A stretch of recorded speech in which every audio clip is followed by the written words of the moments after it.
जय संविधान।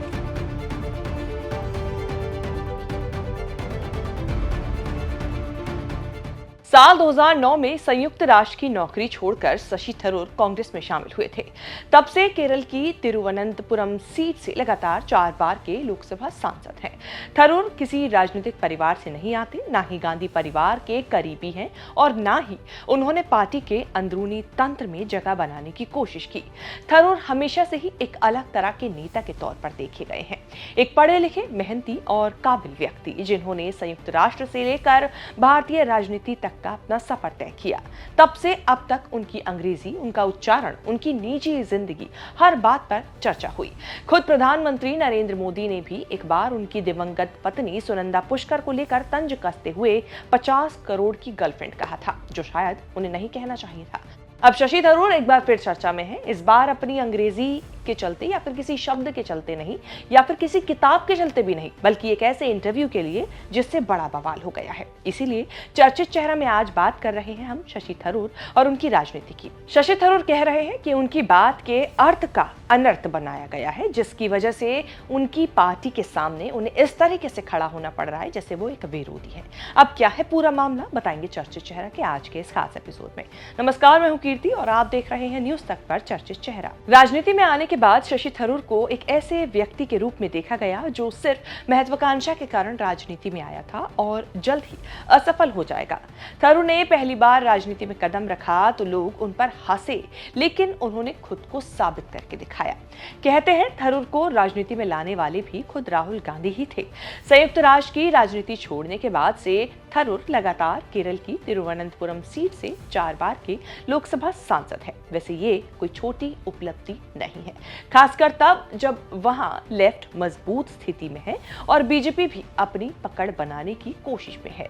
अब जब अगले साल केरल में विधानसभा चुनाव होने हैं तो एक एक कदम वहां की राजनीति से जुड़े नेताओं के लिए जरूरी माना जा रहा है। ऐसे में थरूर ने जो बयान दिया 23 फरवरी को इंडियन एक्सप्रेस के साथ हुए एक पॉडकास्ट में, जिसके चलते कई मायने मतलब उसके बयान के निकाले जा रहे हैं। दरअसल शशि थरूर का ये पॉडकास्ट एक मलयालम इंटरव्यू था जिसे इंग्लिश में ट्रांसलेट किया गया था। इंटरव्यू की हेडलाइन ऐसी बनी कि अगर कांग्रेस को मेरी सेवाएं नहीं चाहिए तो मेरे पास और भी विकल्प हैं।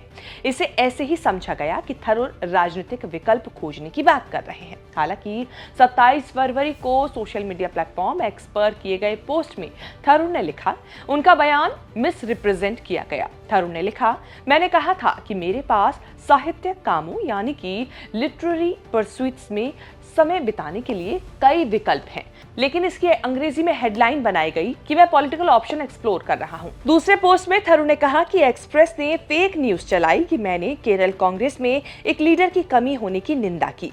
मैंने जब इस दावे को चुनौती दी तो मुझे मेरे मलयालम इंटरव्यू का अंग्रेजी ट्रांसलेशन दिया गया जिसमें मैंने कथित तौर पर ऐसा कहा। वीडियो सामने आया तो उसे साफ था कि उसमें ऐसी कोई बात नहीं थी। सारा डैमेज होने के बाद अखबार ने करेक्शन करके डाला। जब शशि थरूर के बयान पर बवाल मचा हुआ है, ऐसे में केरल कांग्रेस नेताओं की बड़ी बैठक दिल्ली में होने वाली है जिसमें राहुल गांधी और मल्लिकार्जुन खड़गे के अलावा कई बड़े नेता शामिल होंगे। सूत्रों के मुताबिक केरल नेताओं के साथ होने वाली आला कमान की इस बैठक के दौरान संगठन की स्थिति और अगले साल होने वाले विधानसभा चुनावों के लिए तैयारियां की जाएगी और आगे की रणनीति भी तय की जाएगी। ऐसे में बीते दिनों राहुल गांधी से भी शशि थरूर की मुलाकात चर्चा में है। जब राहुल से उनकी मुलाकात हुई तो खबर आई कि राहुल से मुलाकात के दौरान शशि थरूर ने अपनी नाराजगी दिखाई और इसी दौरान वो जानना चाहते थे कि पार्टी में आखिर उनका स्टेटस क्या है, उनका रोल क्या है। टाइम्स ऑफ इंडिया की रिपोर्ट के मुताबिक थरूर इस बात से खुश नहीं थे कि राहुल उन्हें कमिटमेंट नहीं देना चाहते थे। थरूर के बारे में कहा जाता है कि वो एक ऐसे नेता हैं जो कांग्रेस की खेमेबाजी में उलझने के बजाय साहित्य महोत्सवों में ज्यादा बेहतर खुद को पाते हैं। इसके बावजूद थरूर ने अपनी बाउंड्रीज को हमेशा पुश किया। इसका एक बड़ा उदाहरण है 2022 में जब उन्होंने कांग्रेस अध्यक्ष पद के लिए चुनाव लड़ा। हालांकि चुनाव वो हार गए, लेकिन हिम्मत जरूर दिखाई।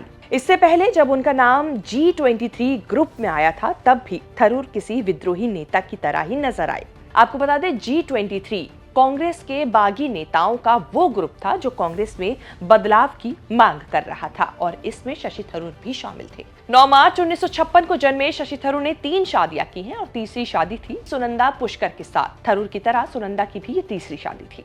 2010 में हुई ये शादी 2014 तक एक ऐसा मोड़ ले चुकी थी जिसके बारे में थरूर या उनकी पत्नी ने सोचा भी नहीं होगा।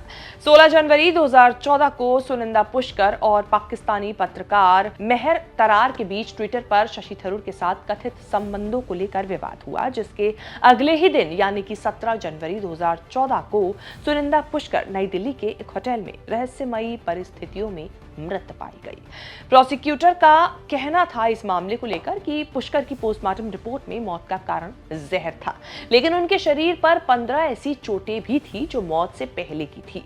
केस में कई उतार चढ़ाव आने के बाद 2018 में थरूर पर आत्महत्या के लिए उकसाने का केस दायर हुआ। उस वक्त शशि थरूर ने ट्वीट करके चार्जशीट में लगाए गए सभी आरोपों को आधारहीन बताया और इसके खिलाफ लड़ाई लड़ने की बात कही। सालों तक चले इस केस में 2021 में थरूर को कोर्ट ने सभी आरोपों से बरी कर दिया। अब जब थरूर राजनीति में लौटे तो सोचा होगा कि तसल्ली से राजनीति की जाएगी, लेकिन ऐसा होता नजर नहीं आ रहा। एक के बाद एक कोई ना कोई झटका जरूर लग रहा है। थरूर के कांग्रेस छोड़ बीजेपी या केरल की एलडीएफ पार्टी में जाने के कयास से जरा उथल पुथल तो जरूर मची है। तो अब देखना होगा थरूर के इन बयानों के मायने मतलब आगे आने वाले समय में क्या कुछ निकाले जाते हैं और कांग्रेस आला कमान केरल में होने वाले विधानसभा चुनावों के लिए नई पोजीशन शशि थरूर को क्या कुछ देने वाली है। चर्चित चेहरा में बनी शशि थरूर पर ये रिपोर्ट आपको हमारी कैसी लगी, कमेंट करके जरूर बताएं। इस तरह की खबरें आगे भी देखने के लिए बने रहें न्यूज़ तक के साथ।